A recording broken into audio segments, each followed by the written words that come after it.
সুপ্রিয় শিক্ষার্থীবৃন্দ, দাউদকান্দি আদর্শ পাইলট উচ্চ বিদ্যালয়ের পক্ষ থেকে সবাইকে আন্তরিক অভিনন্দন জানাচ্ছি।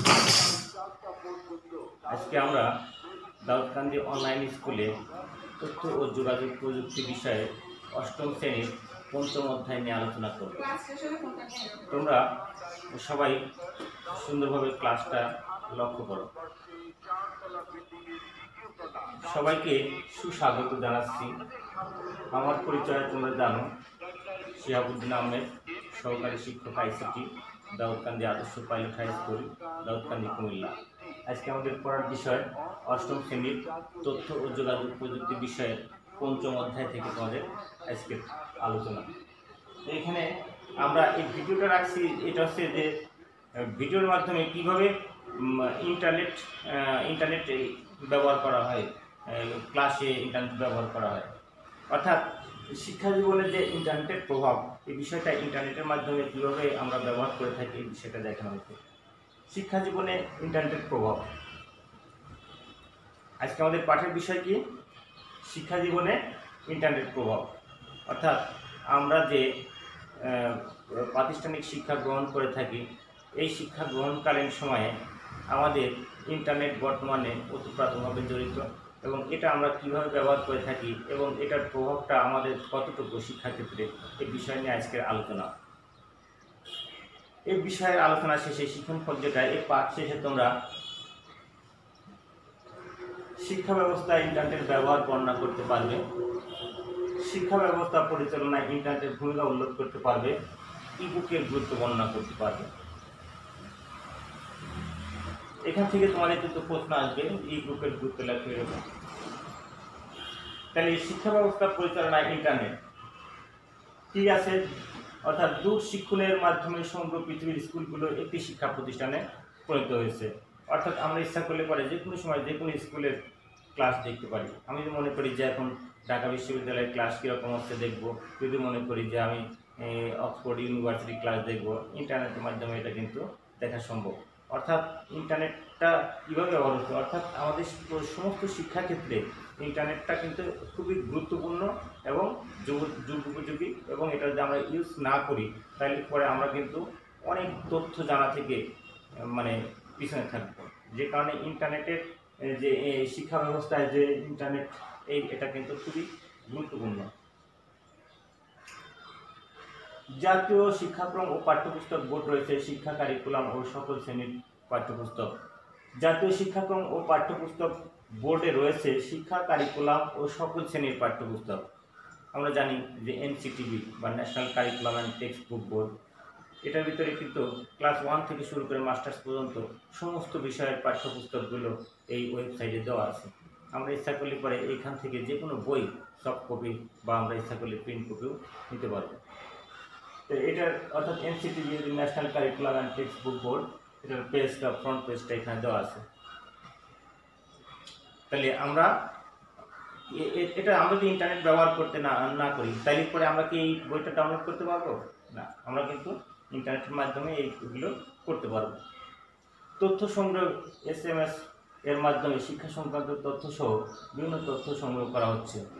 অর্থাৎ একটা শর্ট মেসেজ সিস্টেম, অর্থাৎ এই মেসেজের মাধ্যমে, যেমন আমাদের স্কুলেও কিন্তু এটা আছে যে তুমি স্কুলে আসলা কি না আসলে, তুমি যদি স্কুলে না এসে থাকো বা বাসা থেকে স্কুলে আসছো কিন্তু স্কুলে উপস্থিত হও নাই, যদি তোমার অ্যাটেন্ডেন্সের নাম না থাকে, তোমাদের কিন্তু গার্জিয়ানের বা অভিভাবকের মোবাইলে কিন্তু SMS চলে যাবে যে তুমি স্কুলে আজ আসোনি, অথবা এক মাসে কতদিন স্কুলে এসেছো, কতদিন না এসেছে, এটা কিন্তু SMS। অর্থাৎ এখানে কিন্তু ইন্টারনেটের একটা ব্যবহার রয়েছে।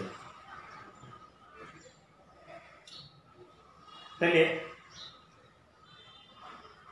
এখানে আমরা কি দেখছি যে SMS এর মাধ্যমে আমরা তথ্য আদান প্রদান করতে পারছি। বই হারিয়ে গেলে যে কোনো মুহূর্তে বইটি ইবুক থেকে ডাউনলোড করে নিতে পারি। একটু আগে আমি বলছি যে আমাদের কোনো বই যদি হারিয়ে যায় বা কোনো বই যদি আমাদের প্রয়োজন হয়, আমরা ইচ্ছা করলে পরে কিন্তু ইন্টারনেট থেকে এটি ডাউনলোড করে নিতে পারি। তাহলে বই হারিয়ে গেলে যে কোনো মুহূর্তে বইটি ইবুক থেকে ডাউনলোড করে নিতে পারি। অর্থাৎ আমরা এনসিটিভির ওয়েবসাইটে গিয়ে আমার যে বই প্রয়োজন, আমি যে মনে করি সপ্তম শ্রেণীর আইসিটি বইটা ডাউনলোড করব, তখন সপ্তম শ্রেণী প্রথমে আমরা অষ্টম শ্রেণী সিলেক্ট করব, তারপর সেই পাঠ্য বইয়ের তালিকা দেখা যাবে, সেখান থেকে আমরা আইসিটি বইটা সিলেক্ট করে সেটাকে ডাউনলোড করে নিতে পারি। এই ডাউনলোড যে সফট কপিটা থাকবে, এটা ইচ্ছা করলে আমি কম্পিউটার স্ক্রিনে পড়তে পারি, ইচ্ছা করলে এটাকে প্রিন্ট করে নিয়ে সেলাই করে নিয়ে এটাকে আমি হার্ড কপি হিসাবে ব্যবহার করতে পারি। ঘরে বসে বিভিন্ন পরীক্ষার ফলাফল জানতে পারি। তোমরা দেখছো যে সিএসএসসি বিভিন্ন পরীক্ষার ফলাফল কিন্তু স্টুডেন্টরা এখন, আর স্কুলে আগে যেমন আমাদের সময় দেখছি যে আমরা স্কুলে ভিড় জমাতাম, স্যাররা নোটিশ দিয়ে দিত কত রোল আছে, দেখতাম আমরা আমার রোলটা আছে কিনা। এখন কিন্তু এটা এই ভিড়টা এখন কিন্তু আর নাই, এখন বুঝাই যায় না রেজাল্ট কীভাবে হলো, অর্থাৎ আমরা টিভিতে দেখেই বুঝতে পারি যে আজকে রেজাল্ট হলো, তখন কিন্তু পেপারে দিয়ে দিত, স্কুলে টাঙায় দিত। কিন্তু এখন কিন্তু স্টুডেন্টরা তার রোল নং দিয়ে মোবাইল থেকে এটা বের করে নিতে পারে, যে সে অর্থাৎ স্পেসিফিক সে তার নিজস্বটা সে বের করে নিতে পারে। আমাদের স্কুল থেকে যেমন আমরা আমাদের স্কুল ইনস্টিটিউট ওয়াইজ আমাদের স্কুলের যে স্টুডেন্ট তালিকা আছে আমরা কিন্তু সেটা ডাউনলোড করে আমাদের নোটিশগুলো দিয়ে দিই, স্টুডেন্টরা যার মতো দেখে নিতে পারে তাদের মোবাইল থেকে। তাহলে কত একটা সহজ হয়ে গেল, ঘরে বসে পরীক্ষার ফলাফল জানতে পারি, পরীক্ষা কবে হবে এটা জানতে পারি। স্কুল কলেজ বিশ্ববিদ্যালয়ে ভর্তি পরীক্ষা আবেদন বাড়িতে বসেই আমরা করতে পারি। এবার যারা এসএসসি পাস করলো তারা কিন্তু অনলাইনে আবেদন করছে, এক একজন স্টুডেন্ট 10টা ক্লাসে আবেদন করছে, ঘরে বসেই তারা কী করছে, তখন কিন্তু স্কুলে যেতে হয়, কলেজে যেতে হয়নি, কম্পিউটার থেকে বা মোবাইল থেকে কিন্তু আবেদন করে ফেলছে। তাহলে আবেদনের জন্য এখন আর আবেদন ফর্ম কিনতে হয় না, হয়রানি হইতে হয় না। এখন অনেক সময় দেখা যায় যে ঢাকা বিশ্ববিদ্যালয়ে ভর্তি হবে, একটা ফর্ম আনার জন্য গেছে, 2 নম্বর ফর্ম দিয়ে দিচ্ছে, আবার এই যে যাওয়া আসা হয়রানি, পথে জ্যাম থাকে, কত রকমের হয়রানি, টাকা খরচ বেশি। কিন্তু এখন কিন্তু বাড়িতে বসেই সে কী করতে পারে, আবেদন করতে পারে, যে কোনো স্কুল কলেজ বিশ্ববিদ্যালয়ে সে ভর্তির জন্য আবেদন করতে পারে। তাহলে ঘরে বসে ইন্টারনেট ব্যবহার করলে পরে কী হবে, শিক্ষা সংক্রান্ত যাবতীয় কার্যক্রম সম্পন্ন করা সম্ভব। দেখো এখানে আমাদের ম্যাডাম ক্লাস নিচ্ছে, স্কুল কলেজের তথ্য ইন্টারনেট থেকে কীভাবে নেওয়া হচ্ছে, মাল্টিমিডিয়া ক্লাস প্রচলিত হচ্ছে, এসবই কিন্তু কম্পিউটারের সাহায্যে অর্থাৎ আইসিটি সামগ্রী ব্যবহার করে। ইন্টারনেটের প্রত্যেকটা নির্দেশনার মাধ্যমে স্কুল কলেজ বিশ্ববিদ্যালয়ে প্রচলিত হয়, অর্থাৎ অফিস অর্ডার, যে কোনো আদেশ, পরিপত্র, যে কোনো ধরনের নোটিশ এবং ছুটির নোটিশ, স্কুল কবে খুলবে, কতদিন বন্ধ থাকবে, কবে কোন দিবস পালন করতে হবে, বিভিন্ন সাইটগুলো কিন্তু এটা একটা মিনিস্ট্রি অফ এডুকেশন অর্থাৎ শিক্ষা মন্ত্রণালয়ের ওয়েবসাইটের যে ফ্রন্ট পেজটা, আমরা ইচ্ছা করলে পরে এখান থেকে যে কোনো ধরনের তথ্য নিতে পারি। ইন্টারনেট ব্যবহার করে আমরা কী করতে পারি, শিক্ষা সংক্রান্ত যে কোনো তথ্য আমরা জানতে পারি, যে কোনো পরিপত্র, স্কুলের বই, আগামী বছর সিলেবাস চেঞ্জ হবে কিনা, বই চেঞ্জ হবে কিনা, এই বিষয়গুলো কিন্তু আমরা এই ওয়েবসাইট থেকে জানতে পারি। এটা আমাদের নিয়মিত ক্লাস, যেটা আমাদের স্কুলে নিয়মিত হয়ে থাকে, মাল্টিমিডিয়া ক্লাস নিচ্ছেন ম্যাডাম, বিভিন্ন স্কুল কলেজের তথ্য ইন্টারনেট থেকে সংগ্রহ করছেন, অর্থাৎ ইন্টারনেট ব্যবহার করে এখানে যাবতীয় কার্যক্রমগুলো সম্পন্ন করা হচ্ছে। অর্থাৎ ইন্টারনেট ব্যবহার করে শিক্ষা সংক্রান্ত যাবতীয় কাজই করা সম্ভব। জোড়ায় কাজ, তোমরা যদি ক্লাসে থাকো দেখো যে এই আমরা গ্রুপ ওয়াইজ 2 জন করে এই কাজগুলো তোমরা নিজেরা করবো, আর বাসায় তোমরা পার্সোনালি এই কাজটা করবো। তোমার বিদ্যালয়ের কোন কোন কাজে ইন্টারনেট ব্যবহার করা হয় তার তালিকা তৈরি করো। আমাদের বিদ্যালয়ে কোন কোন কাজে ইন্টারনেট ব্যবহার করা হয় বলো? হ্যাঁ, শিক্ষার ক্ষেত্রে ইন্টারনেট ব্যবহার করা হয়, তারপরে ক্লাস নেওয়ার জন্য ইন্টারনেট ব্যবহার করা হয়, রেজাল্ট তৈরি করার জন্য ইন্টারনেট ব্যবহার করা হয়। তোমরা জানো যে আমাদের স্কুলে 6-এ যখন ভর্তি হয় অনেক স্টুডেন্ট পরীক্ষা দেয়, আমরা কিন্তু খুব দ্রুত পরের দিন রেজাল্টটা দিয়ে দিই, এটা কিন্তু এই কম্পিউটারের মাধ্যমে খুব দ্রুত দেওয়া সম্ভব। আমরা যে এই আইসিটি সামগ্রী ব্যবহার না করি এই কাজগুলো কিন্তু আমরা এত দ্রুত করতে পারি না এবং এত সহজে। অর্থাৎ আমাদের স্কুলে তাহলে কি ভর্তির ক্ষেত্রে, রেজিস্ট্রেশনের ক্ষেত্রে, ফর্ম ফিল আপের ক্ষেত্রে, ক্লাস নেওয়ার ক্ষেত্রে, যে কোনো তথ্য সংগ্রহ করার ক্ষেত্রে আমরা কিন্তু কী করি, ইন্টারনেট ব্যবহার করে থাকি। আচ্ছা, তাহলে শিক্ষা সরাসরি যে ইন্টারনেট আমরা ব্যবহার করছি, দেখো আমাদের ক্লাস শ্রেণীকক্ষ, এটা আমাদের শ্রেণীকক্ষে স্টুডেন্টরা নিজেরা কম্পিউটার ব্যবহার করছে, অর্থাৎ এখানে কিন্তু ইন্টারনেট লাইন দেওয়া আছে, ইন্টারনেটে তারা বিভিন্ন তথ্য সংগ্রহ করছে, ক্লাস হচ্ছে, অর্থাৎ এই শিক্ষায় সরাসরি এখানে ইন্টারনেট ব্যবহার করা হচ্ছে। ইচ্ছা করলে পরে কোনো বিষয়ে যদি কোনো প্রবলেম হয় সবাইকে দেখানো সম্ভব না, মনিটরে এটা দেখানো হয়, সবাই যার পার্সোনাল কম্পিউটারে স্কুলের ল্যাবে এটা তারা দেখতে পারে এবং এটা প্র্যাকটিস করতে পারে। অর্থাৎ স্টুডেন্টদের সরাসরি এখানে ইন্টারনেট ব্যবহার করার ক্লাস নেওয়া হচ্ছে। আচ্ছা, ইন্টারনেটে বিভিন্ন সাইট রয়েছে, ইন্টারনেটে বিভিন্ন সাইটে রয়েছে প্রশ্ন করার সুযোগ ও কুইজ ব্যবস্থা। এই সাইটগুলো ব্যবহার করে আমরা পরীক্ষা দিতে পারি। তোমরা জানো যে কম্পিউটারে বিভিন্ন রকমের ওয়েবসাইট আছে এবং সেখান থেকে পরীক্ষা দেওয়া যায়, কুইজে অংশগ্রহণ করা যায়, সার্টিফিকেট পাওয়া যায়। তাহলে এখানে কোন ওয়েবসাইটে গেলে পরে আমরা কী করতে, অর্থাৎ কুইজের কিন্তু ওয়েবসাইট আছে। যেমন ধরো তুমি আউটসোর্সিং শিখবা বা ফ্রিল্যান্সিং শিখবা, এখানে কিন্তু সরকারের দেখা যায় যে লার্নিং অ্যান্ড আর্নিং একটা প্রজেক্ট আছে। তুমি যদি লার্নিং অ্যান্ড আর্নিং প্রজেক্টে ঢুকো, দেখবা যে এখানে কিন্তু আইসিটি বিভাগের এখানে তুমি ঢুকলে, তুমি তো আবেদন করলেই তোমাকে কিন্তু একটা প্রশ্ন দেবে এবং দেখবা যে ঘড়ি উঠতে থাকবে। তো তুমি যদি প্রশ্ন করতে থাকবা, ঘড়ির টাইম 20টা প্রশ্ন থাকবে, 20টার উত্তর দিতে হবে। টাইম শেষ হওয়ার আগেই তুমি যদি এইগুলো কমপ্লিট করতে পারো, ফিনিশ বাটন চাপ দিয়ে দেখবা যে তুমি পাস করছো না ফেল করছো, তাৎক্ষণিকভাবে রেজাল্টটা দিয়ে দেবে। অর্থাৎ ইন্টারনেটে পরীক্ষা দিলে কি হয়, তাৎক্ষণিকভাবে রেজাল্টটা পাওয়া যায়। বিভিন্ন কুইজে অংশগ্রহণ করা যায়, মুক্ত পাঠ আছে, কিশোর বাতায়ন আছে, এই সমস্ত ক্ষেত্রেও কিন্তু বিভিন্ন ধরনের কোর্স করার সুযোগ আছে। তাহলে এখানে আমরা কুইজে অংশগ্রহণ করতে পারি, বিভিন্ন কোর্সে অংশগ্রহণ করতে পারি, শিক্ষা বিষয়ক বিভিন্ন তথ্য সংগ্রহ করতে পারি। এক সময় ইন্টারনেটে তথ্য খোঁজার জন্য ইংরেজিতে লিখতে হতো, কিন্তু বর্তমানে বাংলা লিখলেও তথ্য পাওয়া যায়। তাহলে বাংলায় যে তথ্য সংগ্রহের ওয়েবসাইটটা কি, পিপিলিকা। অর্থাৎ পিপিলিকা হচ্ছে একটা বাংলা সার্চ ইঞ্জিন। তাহলে একটা বাংলা সার্চ ইঞ্জিনের নাম কি, বাংলা সার্চ ইঞ্জিনের নাম কি, পিপিলিকা। অর্থাৎ আগে যে কোনো তথ্য ইংরেজিতে লিখতে হতো, এখন কিন্তু তুমি যদি সার্চ বারে বাংলায়ও লেখো তবুও কিন্তু ওই সাইটে ঢুকবে। তাহলে ইন্টারনেটে বিভিন্ন বাংলা ওয়েবসাইট রয়েছে, তার ধীরে ধীরে সমৃদ্ধ হচ্ছে। আগে যেহেতু ইন্টারন্যাশনাল ল্যাঙ্গুয়েজ হিসাবে ইংরেজি ব্যাপক ব্যবহার আছে, কিন্তু বাংলারও কিন্তু এখন ব্যাপক ব্যবহার শুরু হয়েছে। যেহেতু তোমরা জানো যে খান একাডেমির যিনি প্রধান, খান একাডেমির যিনি প্রতিষ্ঠাতা, উনি কিন্তু বাংলাদেশি বংশোদ্ভূত, কিন্তু উনি কিন্তু ইংরেজিতে সমস্ত কন্টেন্ট, অডিও, ভিডিও সমস্ত কিন্তু ইংরেজিতে করছেন। কিন্তু বাংলাদেশের প্রতি সিম্পিতি দেখিয়ে, বাংলা ভাষার প্রতি সিম্পিতি দেখিয়ে উনি কিন্তু বাংলা অনেক ভিডিও কন্টেন্ট, অনেক লেখা, এগুলো কিন্তু বাংলায় আপলোড করেছেন।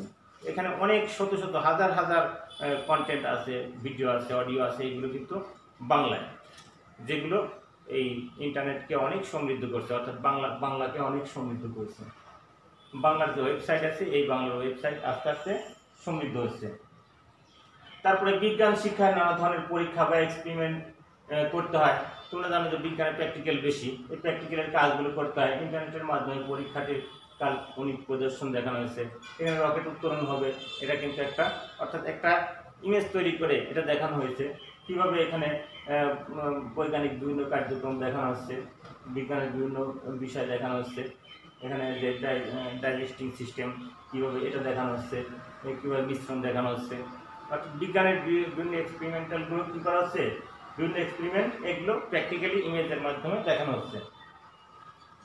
তাছাড়া ইন্টারনেটের কারণে লেখাপড়া এখন ক্লাসরুমের গণ্ডি পেরিয়ে ছড়িয়ে পড়েছে বিশ্বব্যাপী। এখন কিন্তু লেখাপড়া শুধু ক্লাসরুমে সীমাবদ্ধ না, অর্থাৎ আগে যে 4 দেয়ালের মধ্যে সীমাবদ্ধ একটা ক্লাসরুমের মধ্যে মানে জ্ঞান অর্জন হতো, এখন কিন্তু তা না। এখন কিন্তু এটা ওয়ার্ল্ড ওয়াইড, অর্থাৎ সারা বিশ্বব্যাপী কিন্তু জ্ঞান অর্জন করতে হয়। তোমরা জানো যে আমাদের দেশে এখানে আমাদের ক্লাসরুমে ক্লাস হইলে আমাদের কিন্তু বিভিন্ন পরীক্ষা নিরীক্ষা, বিভিন্ন কার্যক্রম ফিল্ডে হয়। আবার অন্যান্য পৃথিবীর বিভিন্ন দেশে তাদের ক্লাসরুম কিন্তু শুধু শ্রেণীকক্ষে সীমাবদ্ধ নয়। তারা দেখবে যে একটা কাজের জন্য দেখা গেছে তারা ফিল্ডে গেছে, তারা গার্ডেনে গেছে, বা ফিল্ডে সরাসরি মাঠে তারা এগুলো প্র্যাকটিক্যালি কাজগুলো করছে। দেখা গেছে গার্ডেনে গেছে, পার্কে গেছে, বা বিভিন্ন জায়গায় গেছে। অনেক সময় বিভিন্ন গবেষণা প্রতিষ্ঠানে তাদেরকে নিয়ে যাওয়া হয়, অনেক বড় বড় ল্যাবরেটরি তাদেরকে নিয়ে যাওয়া হয় প্র্যাকটিক্যালি তাদের এই কাজগুলো দেখানোর জন্য। আগে আমরা দেখছি যে মানুষ গাছতলা বসে ক্লাস নিচ্ছে, এখন কিন্তু কি কত ধরনের চেঞ্জ। এখন কিন্তু ইন্টারনেটের মাধ্যমে ঘরে বসেই অন্যখানে প্রশ্ন করা যাচ্ছে, সেই ক্লাসগুলো করা যাচ্ছে। ইন্টারনেটে রয়েছে বিভিন্ন বিষয়ের কোর্স, এই সকল কোর্সে নিবন্ধন করে ক্লাস করা ও পরীক্ষা দেওয়া যায়। একটু আগেও তোমাদের বলছি যে মুক্ত পাঠ থেকে, তারপরে শিক্ষক.com থেকে, আবার কিশোর বাতায়ন থেকে বিভিন্নভাবে কিন্তু বিভিন্ন কোর্সে অংশগ্রহণ করা যায়। এখানে বিভিন্ন ব্লগ লেখা যায়, অর্থাৎ একজনের মতামত সমর্থন করা যায়, নিজের মতামত উপস্থাপন করা যায়, বিভিন্ন কোর্স করা যায়। হ্যাঁ, তাছাড়া এমআইটি ওপেন, এমআইটি যেটা অর্থাৎ মানুকানু ইনস্টিটিউট অফ টেকনোলজি নিউজিল্যান্ডে, তাছাড়া ম্যাসাচুসেটস ইনস্টিটিউট অফ টেকনোলজি আমেরিকায়, এই সমস্ত জায়গায় এগুলো কিন্তু টেকনিক্যাল কলেজ, অর্থাৎ এগুলোতে কোনো লিটারেচার নেই, এখানে কিন্তু সমস্ত কিছুই কিন্তু টেকনিক্যাল, অর্থাৎ এখানে সমস্ত কিছুই হবে প্র্যাকটিক্যালি এবং টেকনিক্যাল, এখানে লিটারেচারের কোনো কথা নাই, এখানে সমস্ত কিছুই হবে প্র্যাকটিক্যালি। এখানে দেখা গেছে সফটওয়্যার আবিষ্কার হচ্ছে, টেকনিক্যালি সমস্ত জিনিসপত্র আবিষ্কার হচ্ছে এমআইটি, যেটা অর্থাৎ ম্যাসাচুসেটস ইনস্টিটিউট অফ টেকনোলজি, অর্থাৎ টেকনিক্যাল সমস্ত কিছুই। এই এমআইটি কিন্তু শুধু ম্যাসাচুসেটস বা আমেরিকায় নয়, এটা কিন্তু পৃথিবীর বিভিন্ন দেশে এমআইটি আছে, যেমন নিউজিল্যান্ডে আছে মানুকানু ইনস্টিটিউট অফ টেকনোলজি। আচ্ছা, তারপরে কি ইন্টারনেটের কারণে শুধু স্কুল কলেজ বিশ্ববিদ্যালয় নয়, মহাকাশে স্পেস স্টেশনে বসেও পরীক্ষা করার সুযোগ রয়েছে। তোমরা জানো যে ইন্টারন্যাশনাল স্পেস স্টেশন মহাকাশে, ওখানে কিন্তু মানুষ নিয়মিত যাতায়াত করছে। দেখা যাচ্ছে আমেরিকার লোকেরা 1 মাস ওখানে থাকলো, 1 মাস বাড়িতে এসে থাকলো, আমেরিকায় থাকলো, তারা কিন্তু এভাবে অর্থাৎ উন্নত বিশ্বের তারা কিন্তু স্পেস স্টেশনটা অ্যাভেলেবেল ব্যবহার করছে। ইন্টারন্যাশনাল স্পেস স্টেশন অর্থাৎ আইএসএস তথা আন্তর্জাতিক মহাকাশ স্টেশন একটি বাসযোগ্য কৃত্রিম উপগ্রহ। ওখানে কিন্তু মানুষ বসবাসের জন্য একটা কৃত্রিম উপগ্রহ তৈরি করা হয়েছে। ইন্টারনেট এখন পৃথিবী ব্যাপী নয়, পৃথিবীকে ছাড়িয়ে মহাকাশ পর্যন্ত বিস্তৃত হয়েছে। যে একজন এখানে মহাকাশের যে স্পেস স্টেশন, এখানে সে দৌড়াচ্ছে, স্পেস স্টেশনে কিভাবে স্যাটেলাইট ভ্রমণ করছে এটার চিত্র এখানে দেখা যাচ্ছে। তারপরে কি আছে ইবুকের গুরুত্ব। ইবুক তোমরা জানো যে www.ebook.com, ইবুক হচ্ছে কি, অর্থাৎ এখানে একটা অনেক কন্টেন্ট, লক্ষ লক্ষ কন্টেন্টের সমাহার, এখানে অসংখ্য লেখা দেওয়া আছে, সমস্ত বই ইবুকের ভিতরে পাওয়া যায়।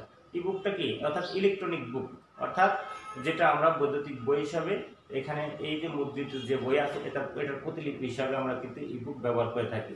আমাদের যদি কোনো বই হারিয়ে যায় তাহলে আমরা ইবুক থেকে এটা ডাউনলোড করে নিতে পারি, বা এটাকে সফট কপি হিসাবে পড়তে পারি, বা ইচ্ছা করলে এটাকে প্রিন্ট করে হার্ড কপি হিসাবে ব্যবহার করতে পারি। ইবুক হচ্ছে কি, অর্থাৎ এখন আমরা কাগজের বইয়ের অভ্যস্ত, কিন্তু এখন আমরা কাগজের বইয়েই অভ্যস্ত, কিন্তু কিছুদিনের মধ্যে এই জায়গা দখল করবে ইবুক বা ইলেকট্রনিক বুক। অর্থাৎ অনেক বই বহন করা আমরা প্রবলেম মনে করব, এত বই আমাদের দরকার, আমরা বই বুক সেল ভরে রাখলাম, ঘর ভরে রাখলাম, এখন কিন্তু এই বইটা আমি তার থেকে অনেক সময় পড়ি না, কিন্তু দেখা যাচ্ছে ইন্টারনেট ব্যবহার করে ওই বইটাই, আলমারিতে যে বইটা আছে এই বইটা আমি দ্রুত বের করে পৃষ্ঠা বের করে এই পড়তে পারবো। অর্থাৎ এখন আর এত বই রাখার জন্য ইন্টারনেটের মাধ্যমে ইবুক, একটা কম্পিউটার ব্যবহার করে আমি সমস্ত বই ব্যবহার করতে পারবো, এটা আমার স্পেস লাগবে কম এবং খুব দ্রুত একটা জিনিস খুঁজে বের করতে পারবো। তাহলে ইবুকের গুরুত্বটা কি, যে আমরা ইচ্ছা করলে পরে দেখা যাচ্ছে যে কোনো একটা বই ডাউনলোড করে পেন ড্রাইভ করে পকেটে রেখে দিলাম সহজ, আবার যে কোনো জায়গা থেকে খুব দ্রুত ইন্টারনেট ছাড়াই তখন আমি এটা খুলে বের করে পড়তে পারবো। বই একটা ডাউনলোড করে এটা যদি পেন ড্রাইভে রেখে দিই তাহলে পরে কী হবে, তখন আর ইন্টারনেট দরকার নেই, তখন আমি শিক্ষকই ক্লিকা। স্পেস স্টেশন কোথায় অবস্থিত, মহাকাশে অবস্থিত, তোমরা একটু আগেই পড়ছো। দলগত কাজ, তোমার স্কুলে ইন্টারনেট শিক্ষার জন্য তোমার কি ধরনের সাহায্য চাও তা বর্ণনা করে প্রধান শিক্ষকের কাছে একটি দরখাস্ত লেখো। অর্থাৎ ইন্টারনেট ব্যবহার করার জন্য তোমরা যে ইন্টারনেট ব্যবহার করতে চাও, ব্যবহার করতে হলে কি ধরনের তুমি কি ব্যবস্থা, তোমার কি ধরনের হেল্প করলে পরে তুমি এটা ব্যবহার করতে পারবা, এই কথা জানিয়ে আমাদের স্কুলের প্রধান শিক্ষকের নিকট তুমি একটা আবেদনপত্র লিখবা। তাহলে আজকে পার্ট থেকে আমরা কি কি শিখলাম, যে ইন্টারনেট আমরা কোন কোন কাজে ব্যবহার করব, কিভাবে আমরা ইন্টারনেট থেকে ডাউনলোড করব, বাংলা সার্চ ইঞ্জিন কি, এবং কোন তথ্য কোথা থেকে পাওয়া যাবে, বিভিন্ন বিষয় সম্পর্কে, অর্থাৎ শিক্ষাক্ষেত্রে ইন্টারনেটের যাবতীয় বিষয় সম্পর্কে আমরা জানতে পারলাম। তাহলে তোমরা একটা বাড়ির কাজ লিখে রাখো, তোমার শিক্ষা ব্যবস্থা পরিচালনায় ইন্টারনেট থেকে তুমি কি কি সুবিধা পেতে পারো। তোমার শিক্ষা ব্যবস্থা পরিচালনায় ইন্টারনেট থেকে তুমি কি কি সুবিধা পেতে পারো। তুমি যদি পড়াশোনা করছো, স্কুলে আসছো, তো এখানে ইন্টারনেটের তোমার প্রয়োজন আছে কিনা, এবং এই ইন্টারনেট থেকে তুমি কী ধরনের সুযোগ সুবিধা পেতে চাও, এটা জানিয়ে তুমি কি করবা, তোমার নিজের মতামত লিখে রাখবা। তাহলে আমরা ইন্টারনেট শিক্ষাক্ষেত্রে ইন্টারনেটের ব্যবহার এই বিষয়ে সম্পর্কে অনেক কিছু জানতে পারলাম। তোমরা আরও বই থেকে প্র্যাকটিস করবা এবং ইন্টারনেট ব্রাউজ করে বিভিন্ন তথ্য সংগ্রহ করবা। একটা বিষয়ের প্রেক্ষিতে আরেকটা বিষয় তোমরা খুঁজে বের করবা। তো সবাই ভালো থাকো, সবাই সুরক্ষিত থাকো, বাড়িতে থাকো, নিজেকে সুরক্ষিত থাকবো এবং নিয়মিত পড়াশোনা করবা। এই প্রত্যাশায় শেষ করছি আজকের ক্লাস। ধন্যবাদ সবাইকে, সবাই ভালো থেকো।